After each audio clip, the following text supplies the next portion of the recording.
दोस्तों आज हमारे समक्ष एक बहुत विशेष मेहमान मौजूद हैं जिनका नाम है जगदीश मंगमाई। जगदीश जी वैसे तो राजनेता हैं, लेकिन आज हमारे समक्ष एक लेखक के तौर पर मौजूद हैं।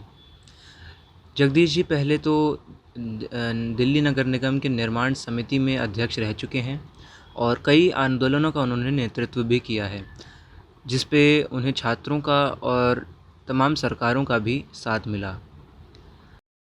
सर, आज हम आपसे जानना चाहेंगे कि आपकी आने वाली पुस्तक लहू से लिखी आज़ादी, इसका शीर्षक आपको कैसे ध्यान आया कि इस शीर्षक के बारे में आपने कैसे सोचा कि यही शीर्षक है?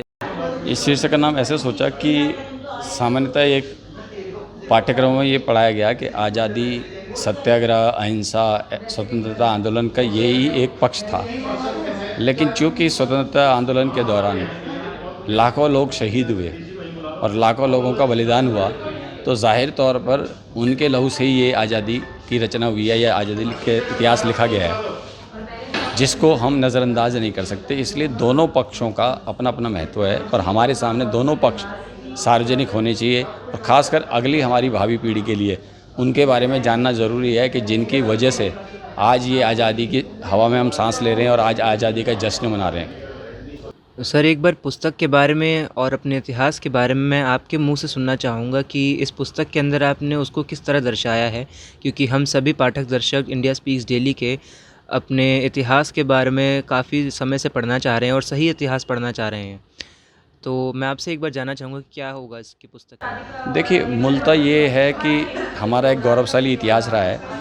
कालांतर में गुलाम बने, उसके बाद जो है आज़ादी के 1857 की जो क्रांति हुई वो पहला पड़ाव था। उस पड़ाव ने एकता का जज्बा पैदा किया, उस पड़ाव ने एक आज़ादी की ख्वाहिश पैदा की, जैसा आरिफ साहब ने भी कहा। और उसके बाद आंदोलनों के और क्रांति के विभिन्न चरणों से गुजरते हुए बलिदानों के उसमें हम आज इस स्थिति पहुंच पाए। तो कुल मिलाकर उस दौर के जो घटनाक्रम है, खासकर औपनिवेशिक दौर के घटनाक्रम भी हो गए, पात्र भी हो गए और उनके जितनी भी जानकारी हम एकत्र कर सके उसका कुछ समावेश हमने गागर में सागर के रूप में किया है। सर, इस पुस्तक के लिए आपको बहुत बहुत शुभकामनाएं, क्योंकि आने वाले समय में जैसे आरिफ जी ने कहा है कि ये पुस्तक हम सभी के लिए एक महत्वपूर्ण ज्ञान का स्रोत साबित होगी। और मैं भी मानता हूँ वैसा ही कि ये पुस्तक में जैसा 1857 की लड़ाई और उसके स्वतंत्रता सेनानियों को आपने एक बार पुनः जीवित कर दिया है, तो ये आने वाली पीढ़ियों के लिए और ख़ासकर युवा पीढ़ी के लिए ये बहुत ही महत्वपूर्ण स्टडी मटेरियल के तौर पर साबित होगी। तो आप सभी इस पुस्तक को पढ़ने के लिए amazon.com पर जाना पड़ेगा और वहाँ से ख़रीदना पड़ेगा। इंडिया स्पीक्स डेली के दर्शकों को जैसा मैं जानता हूँ वो पढ़ने और पढ़ाने में बहुत रुचि रखते हैं, तो अवश्य ही इस इतिहास को गहन शोध के बाद जगदीश जी लाए हैं। जगदीश जी, हमसे बात करने के लिए आपका बहुत बहुत धन्यवाद। इस पुस्तक विमोचन समारोह में केरल के राज्यपाल श्री आसिफ मोहम्मद खान साहब भी मौजूद थे। जब हमने उनसे इस पुस्तक पर उनकी प्रतिक्रिया ली तो उनका कहना था कि ये पुस्तक आने वाले समय में काफ़ी महत्वपूर्ण रहेगी। साथ ही साथ उन्होंने अपने भाषण में कहा कि भारत ज्ञान का भंडार है।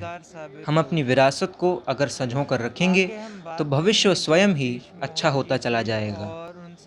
आगे उन्होंने ये भी कहा कि समन्वय की संस्कृति ही हमारे समाज को सशक्त बनाती है। आइए एक बार सुन लेते हैं इस पुस्तक पर उनकी क्या प्रतिक्रिया है। मुझे ये बहुत अच्छी लगी हुई है पुस्तक, इसलिए कि हमारी इंसान की ये कमज़ोरी है मनोवैज्ञानिक कि वो चीज़ों को भूल जाता है। हमें एक हफ्ते पहले की घटनाएं भी कभी याद नहीं रहती, तो उसको शिक्षा जितनी आवश्यक है उतना ही आवश्यक उसको याद दिलाना भी होता है। ये किताबें हमें याद दिलाती हैं कि ये जो आज़ादी हम एंजॉय कर रहे हैं ये किन लोगों की कुर्बानियों के नतीजे में आई, तो मैं इसे बहुत महत्वपूर्ण मानता हूँ।